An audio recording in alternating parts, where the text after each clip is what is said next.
What is up, guys? I am at the Salina gym again. It is Friday. Happy Friday to everybody there that's watching or that will watch. Just finished 5K in about 25 minutes doing some cool down laps, and I'll probably hit another mile and a half or so and cool down jogging. Man, so many of you know I travel into work quite a ways, about 70 miles one way to get to work. And I love listening to the news on that time. It's just boring enough that I can think about what I want to think about and brainstorm my own ideas. And also just interesting enough that I don't fall asleep and crash and die in a fiery car accident. But today, oh man. So we did a little spot a while back, last week I think, on Amazon. And it's like, the news today was all about Jeff Bezos, this big scandal.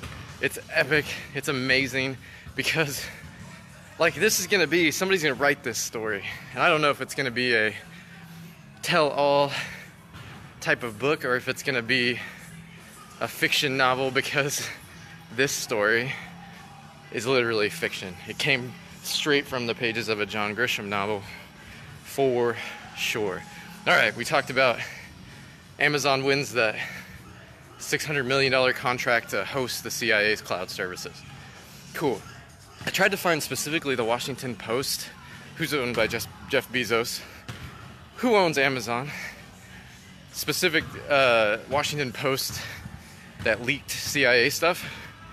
There's a whole bunch of them. All sorts of stuff about CIA leaks in the Washington Post. The Washington Post is obviously not very friendly to President Trump. I'm going to preface this all by saying I don't have a party affiliation, nor do I have political affiliation. You could basically describe me as anarchist. Anyway, so the Washington Post, anti-Trump, totally posting all this stuff, all the CIA leaks, all the worst things it can on Trump. It's pretty blatantly obvious that Washington Post, Jeff Bezos, whoever, do not like Trump. Well, now it's come out. Jeff Bezos and his wife getting divorced. It's going to be like the biggest divorce of all time because he's worth like $142 billion.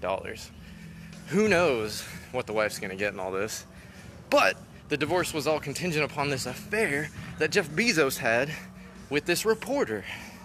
Which, it blows my mind because now the National Enquirer, which is very pro-Trump, apparently tried to blackmail Jeff Bezos, the richest man in the world, with sexts,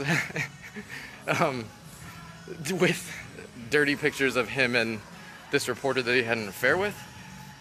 So you have the National Enquirer, huge tabloid-style gotcha journalism, trying to blackmail Jeff Bezos, the richest man in the world, the owner of the Washington Post, the owner of Amazon, with these emails, whatever, to pay them money. I don't know how much, I don't think it said.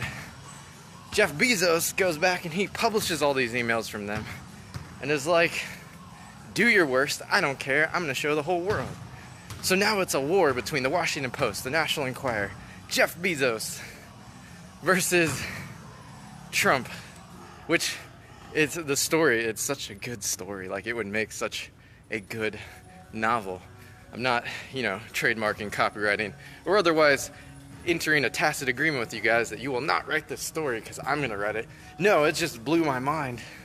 This whole interconnected web of, I don't want to say lies, because not all of it was lies, but how it's all connected like that. It's really crazy. It's going to be a great novel when it comes out. I hope John Grisham, I hope Grisham writes it, because he does really well with the legal and political thrillers, and this one's going to be a hell of a thriller. I mean, newspaper supports the president, the richest president of all time, right? Worth, 14 billion, I think, before he went into office.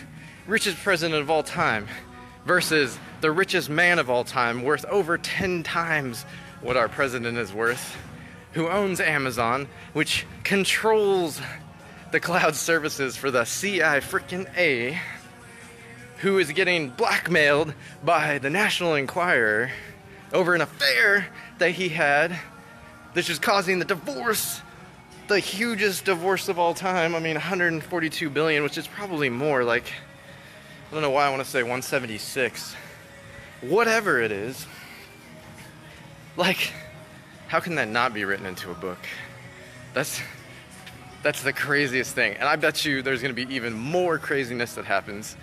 You know, at least a couple murders.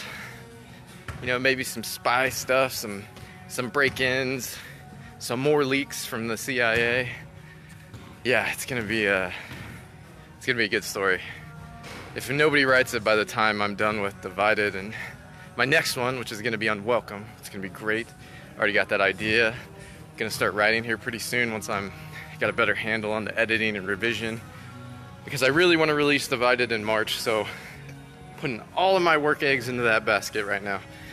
But oh man, like that story is just too good. Like, it's too much like a fiction novel to not be a fiction novel. Which the tell-all book might be good if the person who writes it can tell it like a fiction story and make it without, you know, telling too many lies, too much poetic license, right?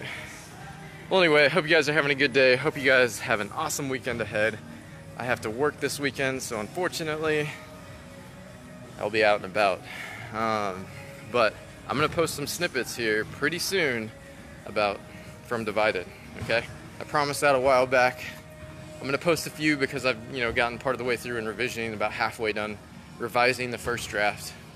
So I'll post some snippets. You guys let me know what you think. And just say hi. I love when people say hi to me. It makes me feel all good inside. You guys have a good Friday. Have a good rest of the weekend. See you guys later.